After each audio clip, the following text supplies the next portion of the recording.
मोक्षमार्गस्य नेतारं भेत्तारं कर्मभूभृतां ज्ञातारं विश्वतत्त्वानां वन्दे तत्कुणलब्धये। बोली पंच परमेष्टि भगवान की जय। आचार्य उमा स्वामी जी महाराज की जय। आचार्य भगवंत श्री विद्यासागर जी महाराज की जय। मुनि पुंगव पिता तुल्य श्री सुधा सागर जी महाराज की जय। सभी को जय जिनेन्द्र। अब यहाँ से जो प्रकरण शुरू हो रहा है वो हो रहा है इनकी आयु का, कि इन देवों की कितनी आयु होती है। जो भी देव हैं उन सभी देवों की कितनी आयु होती है। तो कह रहे हैं, सबसे पहले बता रहे हैं भवनवासी देवों की उत्कृष्ट आयु। तो कह रहे हैं स्थितिर सुरनाग सुपर्ण द्वीप शेषाणाम सागरोपम त्रिपल्योपमाद हीनमिताः। ये भवनवासी देवों की उत्कृष्ट आयु कितनी। तो कह रहे हैं स्थिति यानी जो आयु है कितनी होती है। तो कह रहे हैं असुर। फिर कहा नाग, ये भवनवासी देवों के आपको नाम बताए थे पीछे, भवनवासी जो 10 प्रकार के उनके नाम। उसके बाद में कहा सुपर्ण, फिर द्वीप, और इसके बाद में शेषाणाम यानी जितने भी 6 देव बचे, क्योंकि 10 थे यहाँ पे हमने 4 कहा, असुर नाग सुपर्ण द्वीप और शेष से आपको जो शेष 6 बचे उन भवनवासी को भी ले लेना है। इनकी उत्कृष्ट आयु कितनी होगी। तो कह रहे हैं सागरोपम, यानी जो असुर कुमार है उनकी कितनी है सागरोपम यानी 1 सागर की।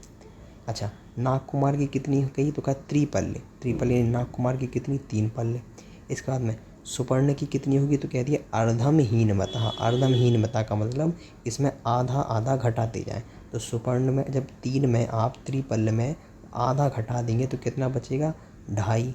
तो मतलब सुपर्ण कुमारी कितनी है 2.5 सागर की, 2.5 पल्ले की आयु। इसके बाद में द्वीप कुमारी कितनी बचेगी। तो उसमें आधा घटा दे तो कितना बचेगा 2 पल्ले की आयु।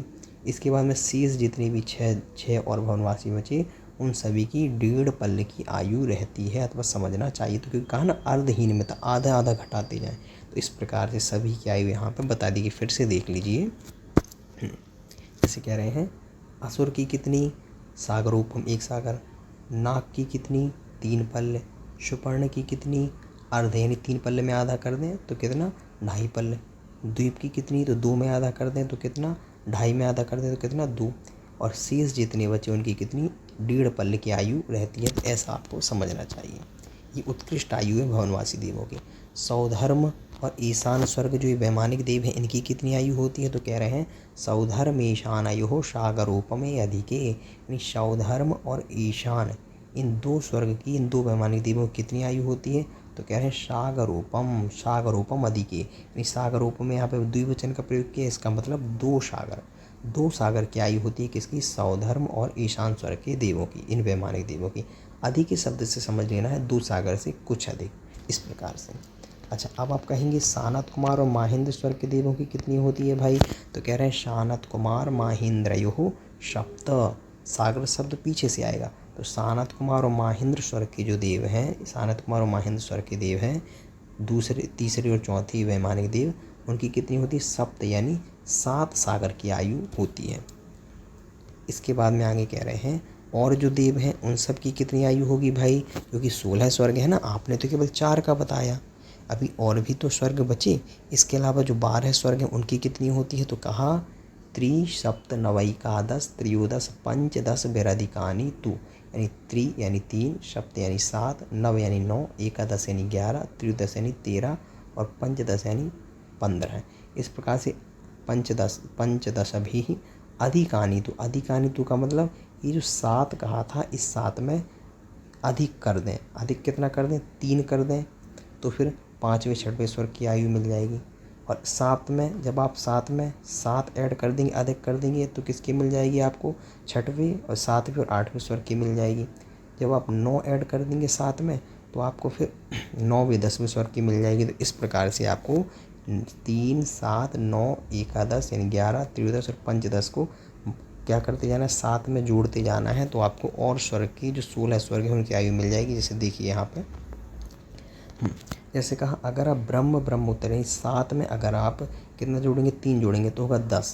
तो इसका मतलब ब्रह्म और ब्रह्मोत्तर स्वर्ग की कितनी होगी 10 सागर की।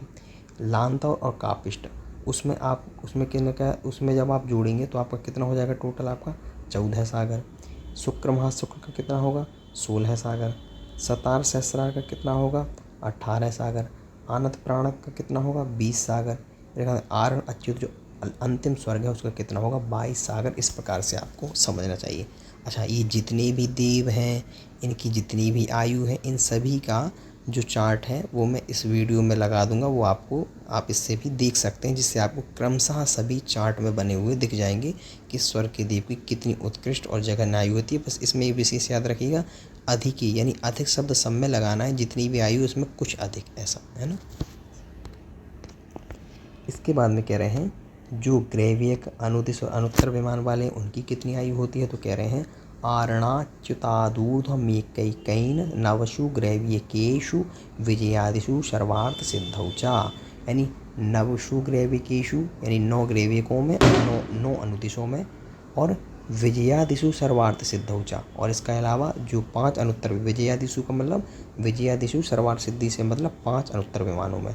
9 ग्रैविकेषु से क्या क्या ग्रहण करना है, 9 ग्रैविक, 9 अनुदिश और विजयादिषु सर्वार्थ सिद्धि से मतलब 5 अनुत्तर विमानों में कितनी आयु होती है उत्कृष्टता से, तो कहा आरणाच्युतात्, यानी आरण और अच्युत स्वर्ग से ऊर्ध्वम, ऊर्ध्वम ये आरण अच्युत क्या है, 16 स्वर्ग है, 15वां और 16वें नंबर का, इससे ऊर्ध्वम, इससे ऊपर के जो कौन है 9 ग्रैविक, 9 अनुदिश, 5 अनुत्तर, उनमें एक ही कैन एक एक आयु बढ़ाते जाएँ तो उनकी आरण अच्युत कितनी बताई थी 22, तो उसमें एक ही कैन एक एक बढ़ाते जाएंगे तो 9 ग्रैविक की आपको आयु मिल जाएगी, 9 अनुदिश की मिल जाएगी, और विजयादिषु सर्वार्थ सिद्धि, और इसके अलावा विजयादिषु और इसके अलावा आपको सर्वार्थ सिद्धि आदि 5 अनुत्तर विमानों की भी आयु मिल जाएगी।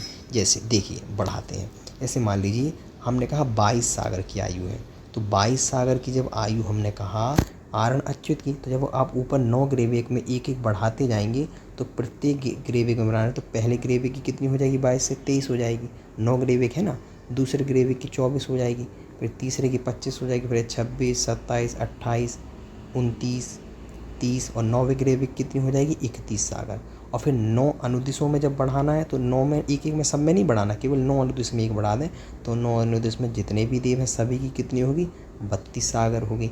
उसके अलावा जो 5 अनुत्तर हैं उनमें एक बढ़ा देंगे तो फिर 33 सागर की आयु होगी 5 अनुत्तर विमानों की। तो इस प्रकार से जो सबसे उत्कृष्ट आयु है वो कितनी है 33 सागर उत्कृष्टता से, है ना। तो इतना आपको समझना है, ये चार्ट मैं लगा दूंगा इसमें, तो जिससे आप इसको क्रमशः पूरा देख सकते हैं, है ना। इसके बाद में कह रहे हैं सौधर्म और ईशान स्वर्ग में जघन्य आयु कितनी होती है। अब देखिए उत्कृष्ट आयु सबकी बता दी, अब बता रहे जघन्य आयु, तो कह रहे हैं अपरा पल्योपम अधिकम। अपरा यानी जो जघन्य आयु है सौधर्म ईशानी कितनी होती है पल्योपम अधिकम, यानी पल्य से कुछ अधिक, पल्य मतलब एक पल्य से कुछ अधिक क्या है सौधर्म और ईशान स्वर्ग की जघन्य आयु है। अच्छा, और इसके आगे के जो और स्वर्ग हैं उनकी कितनी कितनी आयु है, तो कह रहे हैं परतः परतः। परतः परतः का मतलब आगे आगे के देवों का। अच्छा पहले उच्चारण कर लेते हैं, परतः परतः पूर्वा पूर्वांतरा, यानी क्या कहा परतः परतः यानी आगे आगे के जो देवों में, फिर क्या कहा पूर्वा पूर्वा पहले पहले की देवों की उत्कृष्ट आयु, अंतरा अंतरा यानी जघन्य आयु है। इनका मतलब ये कि देखिए जैसे पहले और दूसरे स्वर्ग की जो उत्कृष्ट आयु है वो दूसरे तीसरे स्वर्ग की जघन्य आयु है, और जो तीसरी और चौथे स्वर्ग की जो उत्कृष्ट आयु है वो पाँचवें छठवें की जघन्य आयु है। तो इस प्रकार से सभी देवों की जो हमने उत्कृष्ट बताई थी वो उनके ऊपर ऊपर के देवों में क्रमशः जघन्य लगाते जाएँ। तो इस प्रकार से आपको सभी देवों की उत्कृष्ट जघन्य आयु पता लग गई होगी।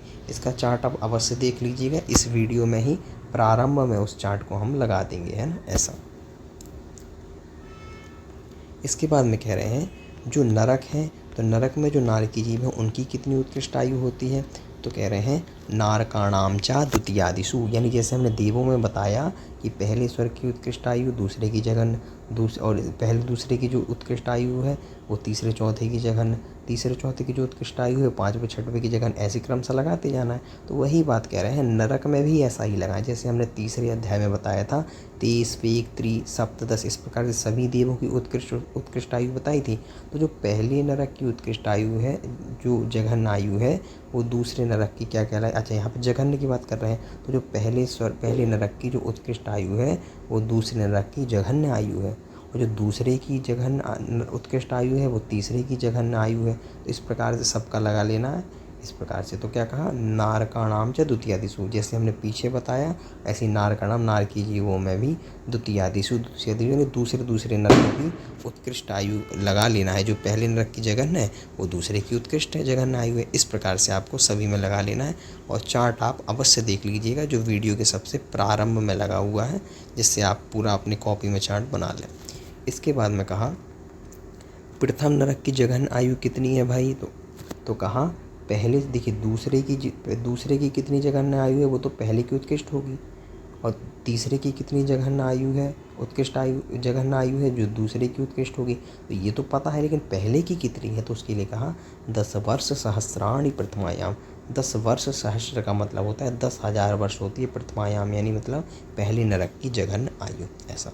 फिर कह रहे हैं भवनवासी देवों की कितनी है, तो कह रहे हैं भवनेषु चा, यानी भवनवासी देवों की भी इतनी ही है 10,000 वर्ष। व्यंतरों की कितनी है, तो कह रहे हैं व्यंतराणाम चा, व्यंतर देवों की भी 10,000 वर्ष ही है, ऐसा लगा लेना। फिर कह रहे हैं व्यंतर देवों की उत्कृष्ट आयु कितनी है। व्यंतरों के आपने जघन्य तो बता दी 10,000 वर्ष, लेकिन उत्कृष्ट कितनी है, तो कह रहे हैं परा यानी उत्कृष्ट आयु पल्योपम अधिकम, यानी पल्योपम अधिकम, यानी पल्योपम यानी पल्य के कुछ अधिकम, पल्य जो है एक पल्य उससे कुछ अधिक।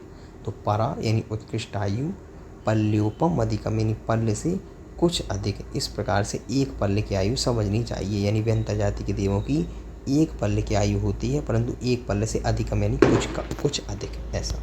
ये उत्कृष्ट आयु बताई। कहा भाई ज्योतिष के देवों की कितनी है भाई उत्कृष्ट आयु, तो कह रहे ज्योतिष का नाम चा, ज्योतिष के देवों की भी जो उत्कृष्ट आयु है वो एक पल्य से कुछ अधिक ही है, ऐसा। अच्छा, ज्योतिष के देवों की जघन्य कितनी होती है, तो कह रहे हैं तदष्ट भागो परा, अपरा यानी जघन्य आयु जो है ज्योतिष के देवों की कितनी है, तदष्ट भागा मतलब एक पल्ले के जब आप 8 भेद कर देंगे तो उसमें से जो एक भेद है वो उनकी जघन्य आयु है। मतलब इनके कहने का मतलब ये है कि ज्योतिष के देवों की उत्कृष्ट आयु तो एक पल्ले से कुछ अधिक है, लेकिन जघन्य कितनी होगी, तो एक पल्ले को जब आप 8 भागों में विभाजित कर दें तो उसकी जो एक भाग है उतनी इनकी जघन्य आयु समझना चाहिए।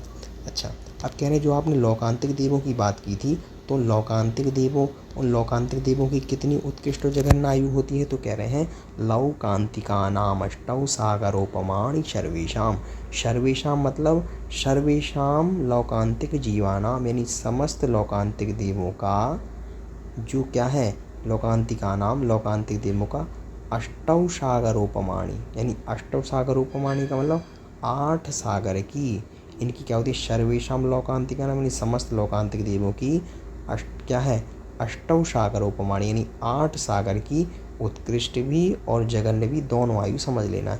यानी कहना ये चाहते हैं कि लौकांतिक देव जो हैं उनकी 8 सागर की आयु उत्कृष्ट भी है और जघन्य भी, यानी जितने भी लौकांतिक देव हैं सभी देवों में, 8 प्रकार के देवों में जो उनकी उत्कृष्ट आयु है वो है 8 सागर, और वह उत्कृष्टता से भी 8 है और जघन्यता से भी 8 सागर की ही आयु समझना चाहिए। तो इति तत्वार्थ सूत्रे चतुर्थ अध्याय नमो नमः। इस देखिए ये जो नरक के जीव हैं, देखिए ये जो नरक के जीव हैं इनकी ये यहाँ पे उत्कृष्ट आयु है और ये इनकी जघन्य आयु है। ऐसे ही मनुष्य और त्रियंचों की भोगभूमि और कर्मभूमि की अपेक्षा से यह उत्कृष्ट आयु है और ये इनकी जघन्य आयु है। ऐसी वैमानिक देवों की देख लें, वैमानिक देवों की यह उत्कृष्ट आयु है और यह जघन्य आयु है। इस प्रकार से इसमें बस अधिक जोड़ लीजिए, जैसे यहाँ लगा 2 सागर, तो इसका मतलब 2 सागर में कुछ अधिक।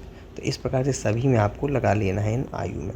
इसके बाद में और देखिए, हाँ ये देखिए भवनवासी देवों का, भवनवासी देवों की ये हो गई उत्कृष्ट आयु और ये हो गई जघन्य आयु, ऐसा। इसके बाद में ये देखिए कल्पा, ये हमने 16 जो विमान हैं उनका तो बता दिया, परंतु जो कल्पातीत विमान है 9 ग्रैविक, उनकी देखिए ये उत्कृष्ट आयु और ये जघन्य आयु, और अनुदिश की ये उत्कृष्ट आयु, ये जघन्य आयु है ना, ये जघन्य आयु। ऐसी जो 5 अनुत्तर विमान हैं उनकी देख लीजिए, ये 5 अनुत्तर विमानों की उत्कृष्ट आयु और ये यहाँ पे जघन्य आयु। व्यंतर जाति के देवों में देखिए, व्यंतर जाति के देवों में भी यह उत्कृष्ट आयु और यह जघन्य आयु है ना, और ऐसी ज्योतिष देवों में यह उत्कृष्ट आयु और यह जघन्य आयु। लौकांतिक देवों में यह उत्कृष्ट आयु और जघन्य आयु भी उतनी ही। तो इस प्रकार से सभी देवों का ये उत्कृष्ट और जघन्य आयु यहाँ पे बनाया है, जिसे आप अपनी कॉपी में बना लें, जिससे आपको यह हमेशा और अच्छे से याद बना रहेगा।